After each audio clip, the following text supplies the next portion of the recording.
In this video, I'm going to be talking about how to build rapport on your sales calls. My name is Mike Antiles. I have been a high-ticket closer for the past 2.5 years. Over the course of the past 2.5 years, I have closed just over $5 million in sales. And the reason I really make these videos is because I find it helpful for me. I'm still a high-ticket closer, and I find it helpful for me to talk about these topics. That way, I do it better, and maybe it'll help someone else as well. All right, and also, right, if you want to learn how to make $20,000, $30,000, $40,000 a month consistently, you're in the right place. All right. So as far as rapport goes, so what's very widely accepted in the high-ticket sales space is build very little. No need to put too much time into building rapport, right? Cole Gordon, Jeremy Miner, these are two the biggest names in the high-ticket sales space, and this is pretty much what they teach. You know, jump right into it. Say, hey, looks like you had booked in a call here because you are looking to get into drop shipping to make another stream of income, or get into trading to make another stream of income, or looking for help on losing weight, whatever it may be that you're selling. And then you pretty much jump right into your sales process and start asking them questions and so on. And for a lot of people, that is the right thing to do. It absolutely is the right thing to do. People hop on the call. They don't want to waste any time, and they just want to jump right into the call. For some people, they want a little bit more coddling, a little bit more talking about just a little bit of nothing, just to help them feel a little bit more comfortable, right? Because if you think about it, you're about to ask them all these questions. You're about to get real personal with them, and if you can do something to help the person feel more comfortable with you as a person, they will open up to you much more as you start asking them these questions. Right, so what I have always done is say to them, hey, what's going on? Where are you calling me from today? Figure out where they're from in the country, in the world, right? And like for me, for example, if someone tells me I'm from Arkansas, well, that's not very helpful for me. I've never been to Arkansas. I don't know anything about Arkansas, right? So then I'll just be like, okay, cool, nice. But at the very least, if you ask them that question, you can start to gauge, do they want to talk a little bit about nothing? Not necessarily nothing, but like, do they require a little bit more coddling? And if someone says to me, hey, I'm from New Jersey, well, I'm from New Jersey. That's really helpful for me. We have something immediate that we can connect on, and that immediate connection is going to help me get them to open up much more as I proceed to ask them these questions. All right? So don't sleep on just a little bit of small talk at the beginning of your sales calls, right? Don't talk for 10 minutes about nothing, right? That's a waste of time. And really no one's hopping on a call with you to waste time. All right, don't ask them how the weather is and how the skiing is, right? Right? Don't talk about things that are irrelevant. Don't talk about nothing for too long. You have to gauge what the person really wants. But if you have something real quick that you can connect on, take advantage of it.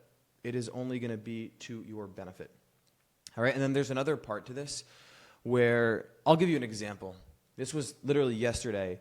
I had someone hop on Zoom with me, and he tells me he's from Illinois. I was like, okay, I've never been to Illinois. I have nothing to connect with him there. A couple minutes later, he tells me he's a pastor. I'm like, oh, awesome, you're a pastor. I'm not Christian. I'm Jewish. I've never stepped foot in a church before, but good information to have. We're both people of faith. All right. Then eventually we start talking about his goals a little bit. I ask him why it's important for him to achieve these goals, and he tells me, making this extra $10,000 a month, it would give much more meaning to his life. And I tell him, wow, that's so interesting. I already know he's a person of faith at this point because he told me he's a pastor.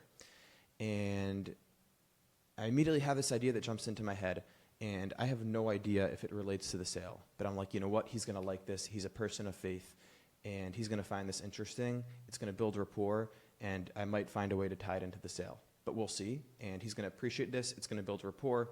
Can't hurt. So immediately what I say to him is, wow, that's super interesting. It reminds me of the story of creation. You know the story of creation, right? Yeah. It's the story of Adam and Eve.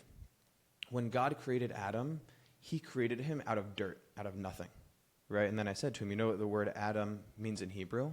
The word Adamah means in Hebrew, which Adam comes from that word, means dirt, means nothing. So God created Adam out of nothing, and then after Adam was created, Eve was created out of Adam.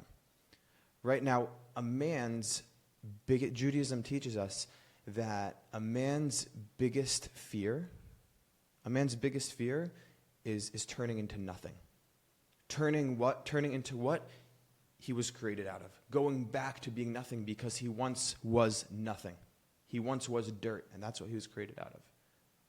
A woman, on the other hand, if you tell a woman you're nothing, you're useless, well, that's not even going to compute in her head. She's going to be like, what? Like, what are you talking about? But for a man, if you tell a man you're nothing, that's going to hurt. That stings. Right? And so I told him, it's going to give you meaning to your life. Wow, like that's so powerful. Because every single man on the face of the planet, we all have this fear, what can I do to add significance, to feel like I am useful to the world? Right? So, and then eventually I realized, okay, this is where I can actually tie it in, but I just started talking because I knew he would appreciate it. And I tied it in, I told him, wow, like that is such an incredible motivation that you have right there. Because it's, you're using this God-given desire to create something, to not be nothing, and you're going to use that to create to achieve your goals. And because I was able to tie it into religion, because I was able to tie it into faith, he really, really appreciated that.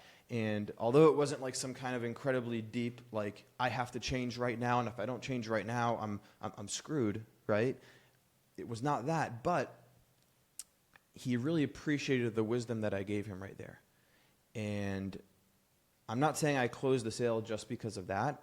I didn't. I did a lot of other things properly, but just that 2-minute story helped me build a ton of rapport with him. And I've done that several times, and I know to tell you that because I was able to do that, it pretty much turned him into a lay-down sale. He did not hop on the call ready to buy, but after that story, he was just much more open to me. He was much more trusting of me and much more open to hearing what I have to offer for him. All right, and don't use that story in specific because it has to relate to you. If it does relate to you, then go ahead, take it. It's awesome. But when you have the opportunity to build rapport, don't pass up on it. All right, when you have those opportunities, it will make it much more easier to close the sale. And right, this is very much against what is taught by most sales trainers. Jeremy Miner, he is completely opposed to talking about things that aren't advancing the sale. Surface level, that's not advancing the sale, but in reality it did. Now, I'm not saying Jeremy Miner is an incredible sales trainer. I went through his program. He has an incredible program. But that's one thing where I really feel he gets it wrong. He gets it wrong. When you have the opportunity to build rapport, when you have the opportunity to build a nice, easy connection with someone, go ahead and take it. If someone grew up in your same hometown, tell them. It's going to help you for sure. But anyway, I hope you found this video helpful. If you like this video, go ahead and hit the like button, hit the subscribe button. I left a link in the description of the video if you want to go ahead and book a call with me to see what it looks like to work with me one-on-one. Only book a call with me if you're serious because I'm a high-ticket closer right now. I don't have a ton of time to start working with people. But I hope you liked the video, and go ahead and hit the like button, hit the subscribe button, and I will see you in the next one.